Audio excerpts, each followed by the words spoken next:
नमो नमः छात्रा। आज हम लोग अगस्त माह में संस्कृत का जो टेस्ट हुआ था, मासिक टेस्ट, उसका समाधान देखेंगे। एक एक प्रश्न को समझेंगे और उसका उत्तर क्या है और क्यों है, कहाँ कहाँ प्रश्न में गलतियाँ हैं, ये भी देखेंगे। ये भी बता दूं कि मैंने इंग्लिश का पेपर का सॉल्यूशन भी दे दिया है। शीघ्र ही गणित आदि अन्य विषयों का समाधान भी आएगा। तो इस वीडियो के माध्यम से आप अपनी कॉपी को चेक स्वयं भी करें कि मैंने कहाँ गलतियाँ की थी, जिससे आप भविष्य में वो गलतियाँ ना करें, क्योंकि यही क्वेश्चंस आपकी हाफ ईयरली या मेन एग्जाम में आ सकते हैं। तो आइए शुरू करते हैं। पहला क्वेश्चन, प्रकृति रेव। जैसे पहला क्वेश्चन उन्होंने उचित विकल्पम चित्वा लिखत, यानी उचित विकल्प चुन करके लिखना है। क्वेश्चन क्या दिया है? प्रकृति रेव। पहली बात तो ये थोड़ा सा मिसप्रिंट यहाँ इन्होंने कर दिया। प्रकृति रेव ये जुड़ा हुआ पूरा शब्द, संधि हो गई है ना, तभी तो इन्होंने विच्छेद पूछा है। विच्छेद में भी मिसप्रिंट किया है। तो प्रकृति रेव का विच्छेद करना है। तो दो शब्द हैं, प्रकृति एव ये गलत है, प्रकृति एवे ये गलत है, प्रकृति एव, यहाँ पर प्रकृति एव ये सही है और ये भी गलत है। अब आप कहेंगे कि सर ये कैसे गलत है, तो इसको समझते हैं। जब भी कोई दो शब्दों में संधि होती है तो पहला और दूसरा शब्द दोनों स्पष्ट सामान्य स्वभाव में होते हैं, पर यहाँ पर उन्होंने एक ही मात्रा लगा दी, कोई विभक्ति डालने की कोशिश की है, ये भी गलत हो गया। यहाँ पर प्रकृति धन एव की जगह एवे कर दिया। एवे तो कोई शब्द है ही नहीं संस्कृत में, एव अव्यय है और उसमें कोई विभक्ति नहीं होती। और प्रकृतौ एव, यहाँ पर अगर संधि करते भी, एक संभावना बनाते भी, तो फिर भी ये उसका विच्छेद नहीं बनता, ये संधि नहीं होती, अलग से कुछ बनता। तो इस प्रकार से इसका सही उत्तर है साही। अगला प्रश्न क्या है? अस्मान नगरात इत्यस्य पदस्य संधि विच्छेदः अस्ति।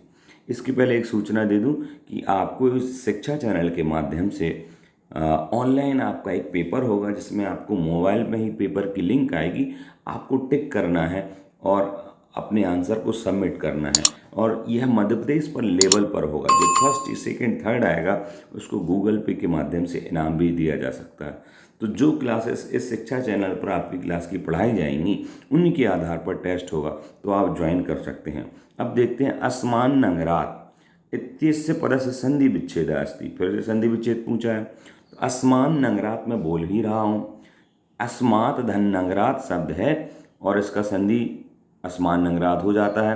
अब फिर भी ऑप्शंस देखते हैं। अस्मस्नी नगरे, अस्मस्नी धन नगरात, नगरात सही है पर अस्मस्नी कोई शब्द नहीं बनता। अस्मात नगरे, अस्मात तो ठीक है पर नगरे में इन्होंने सप्तमी विभक्ति कर दी यहाँ पर, तो ये गलत हो गया। अस्मस्नी में यहाँ ये गलत हो गया। फिर यहाँ पर देखेंगे, अस्मान ठीक है, सही है, पर नगर की जगह नगरात कर दिया, तो ये गलत हो गया, क्योंकि यहाँ तो नगरात ही है। तो कुछ ऑप्शंस तो अपने आप हट गए, इसकी अपेक्षा से देखोगे तो ही हट गए, ये वाला और ये वाला। अब ये दो बचे, इसमें ये वाला ऑप्शन गलत है। अब बचा अस्मात धन नगरात, ये वाला बस, तो यही सही है। अगला प्रश्न देखते हैं। संचरणम इत्यस्य पदस्य संधि विच्छेदः अस्ति। संचरणम का संधि विच्छेद पूछा है। संचरणम एक्चुअली ये शब्द था, यहाँ इन्होंने फिर भी स्प्रिंट किया है। संचरणम शब्द था, प्रथम पार्ट से ही है। तो समाचरण ये गलत हो गया। समाचरण से तो समाचरण शब्द बनेगा, बिल्कुल गलत है। और यहाँ तो कोई संधि हो भी नहीं रही है। अगला ऑप्शन समे चरणाम, चरण की जगह चरणाम हो गया, और समी हो गया, ये भी गलत है। समोचरण ये भी गलत हो गया। समधन चरणम, समचरणम ये सही है बिल्कुल। यहाँ क्वेश्चन ही गलत छपा हुआ, तो इसका आंसर हो गया द। क्वेश्चन कई बार गलत भी आता है, फिर भी हमें अपना बुद्धि लगा करके सही जज करना है। अगला क्वेश्चन क्या देख रहे हैं? एकैकः, बड़ा सरल क्वेश्चन है। एकैकः प्रसिद्ध है, इत्यस्मिन् पदे संधि विच्छेदः अस्ति। कौन सी संधि है एकैकः शब्द में? अभी तक आपने 9th में संधियाँ पढ़ ली होंगी, इस अपेक्षा से ये पेपर बहुत सरल है। एकैकः में कौन सी संधि है अंदाजा करते हैं। वृद्धि संधि होगी। कैसे होगी? क्योंकि वृद्धि संधि का नियम है, अगर पहले शब्द के अंत में आ या फिर दीर्घ आ है, ठीक है, और दूसरी तरफ मतलब जो दूसरा शब्द, जैसे एक शब्द ये हो गया, एक धन एक, दो शब्द हो गए, तो इसमें पहले शब्द के अंत में यदि आ है, धन दूसरे शब्द के प्रारंभ में या तो ए हो या फिर आई हो या फिर ओ हो या औ हो, तो वृद्धि संधि होती है। यदि हम देखें तो इसके अंत में एक के अंत में आ है और इस एक के अंत में ए है, तो यहाँ पर वृद्धि संधि की संभावना बनेगी। आ धन ए मिलाकर बनता है बराबर आई, या फिर आ धन आई मिलेगा तो भी आई बनेगा। तो इस प्रकार से इसमें वृद्धि संधि है। दीर्घ संधि क्यों नहीं है? दीर्घ संधि का नियम है पहले शब्द के अंत में क्या होना चाहिए? आ, ई, ऊ या फिर री, और पहले शब्द के अंत में जो है वही दूसरे के प्रारंभ में होना चाहिए। यहाँ तो ए कहा धन ए कहा, एक के अंत में आ, दूसरे के शब्द में ए है, तो यहाँ दीर्घ संधि नहीं होगी। यण संधि कहाँ होती है? जब पहले शब्द के अंत में ई, ऊ या री हो, यण भी नहीं होगी। अयादि भी कहाँ होती है? जब पहले शब्द के अंत में ए, ओ, आई, औ हो, तो यहाँ पर अयादि भी नहीं होगी, यण भी नहीं होगी, दीर्घ भी नहीं होगी। पहला आंसर सही है। चौथा पर पांचवा प्रश्न, यद्यपि इत्यस्मिन् पदे संधि अस्ति। यद्यपि में कौन सी संधि है? तो पहले तो यद्यपि को आपको तोड़ना आना चाहिए। यद्यपि में दो शब्द हैं, यदि धन अपि। अभी मैंने बताया था कि यण संधि के अंत में क्या होता है। यण संधि का पहला स्टेप है कि पहले शब्द के अंत में ई हो, तो यदि के अंत में ई है, ठीक है। अब यद्यपि में कौन सी संधि है? वृद्धि नहीं होगी, क्योंकि क्या बताया था? वृद्धि शब्द के संधि में पहले शब्द के अंत में आ होना चाहिए, इसमें तो है ही नहीं, इसमें ई है। दीर्घ संधि भी क्या कहती है कि पहले शब्द के अंत में आ, ई, ऊ, री होना चाहिए, तो इसमें ई तो है, पर दीर्घ संधि का दूसरा स्टेप कहता है कि दूसरी तरफ भी वही स्वर हो, पर यहाँ पर तो स्वर उल्टा हो गया, बदल गया, तो दीर्घ भी नहीं होगी।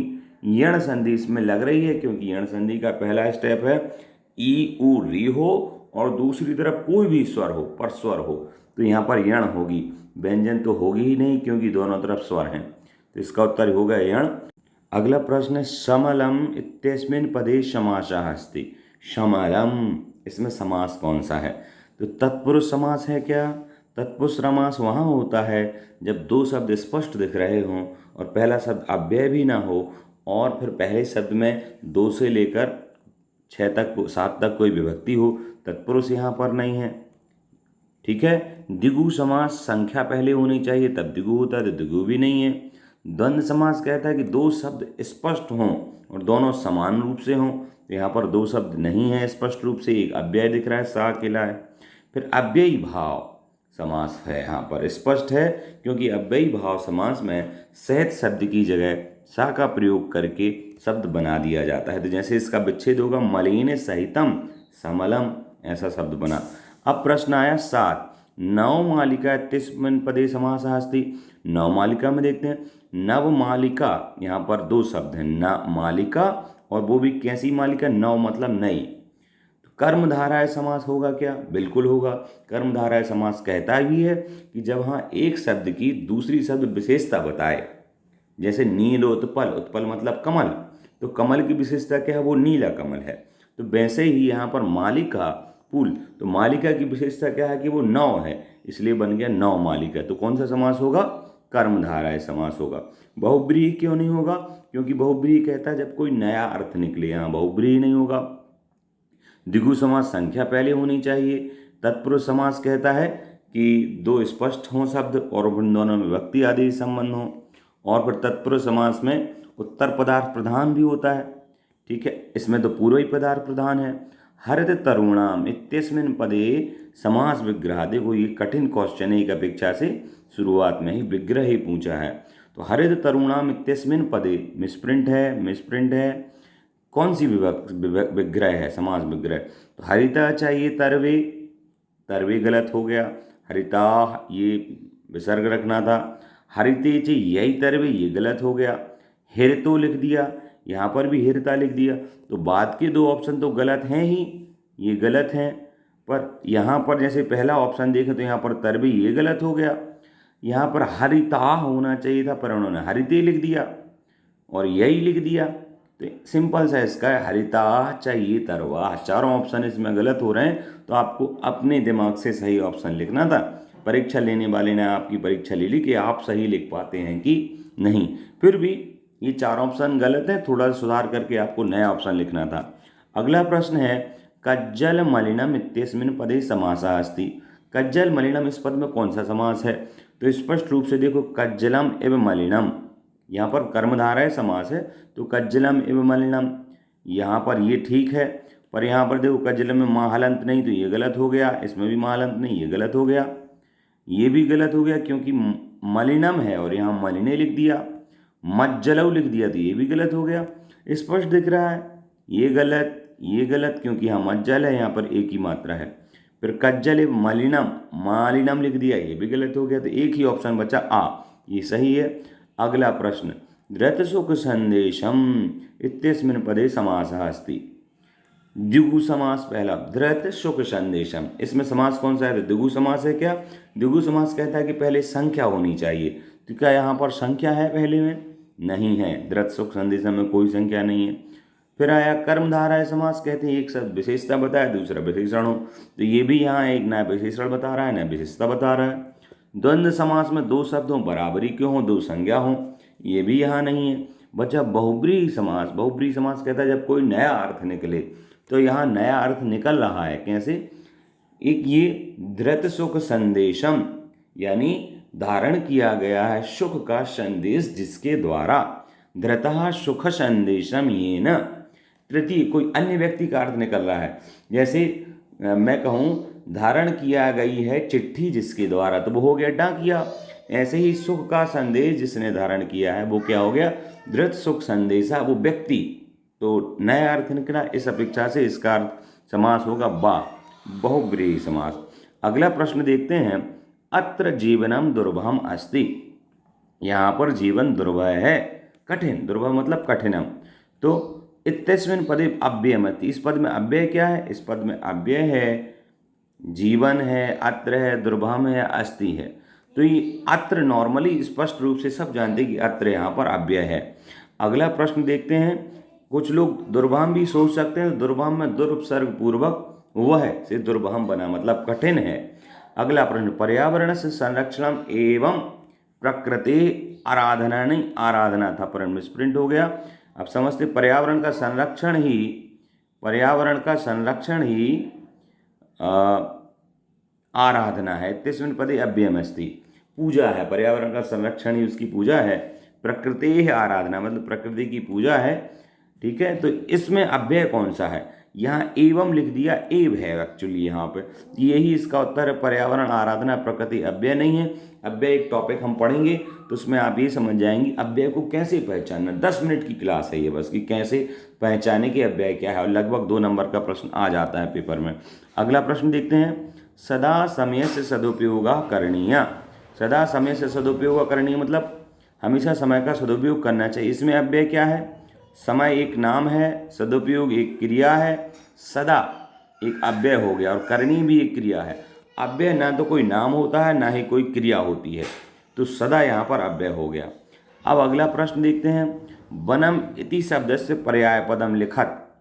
वन जो शब्द है इसका पर्यायवाची लिखना है, तो काननम, वन का पर्यायवाची कानन है, अरण्य है।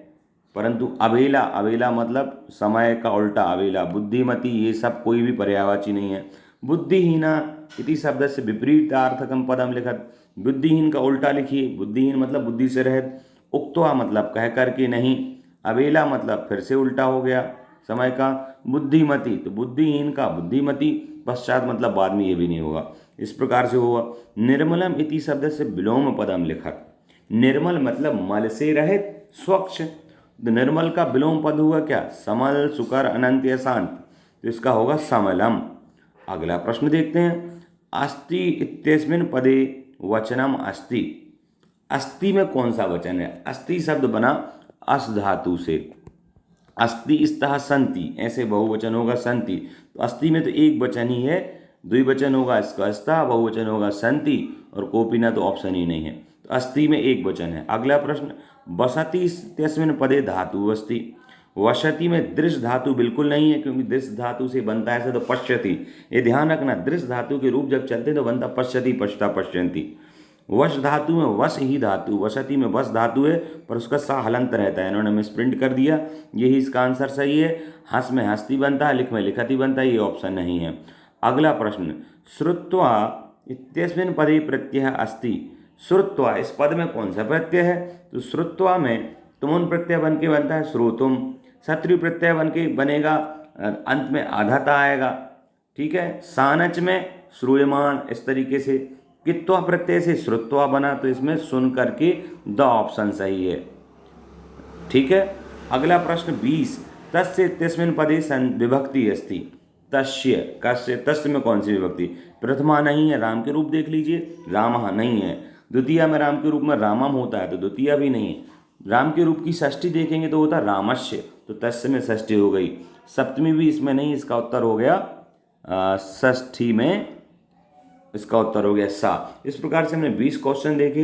यदि आप चाहते हैं कि हिंदी, इंग्लिश, संस्कृत सभी के सॉल्यूशंस मिले तो आप इस चैनल को सब्सक्राइब करें, आपको सारे सॉल्यूशंस और पढ़ाई की जाएगी। आज के लिए नमस्कार।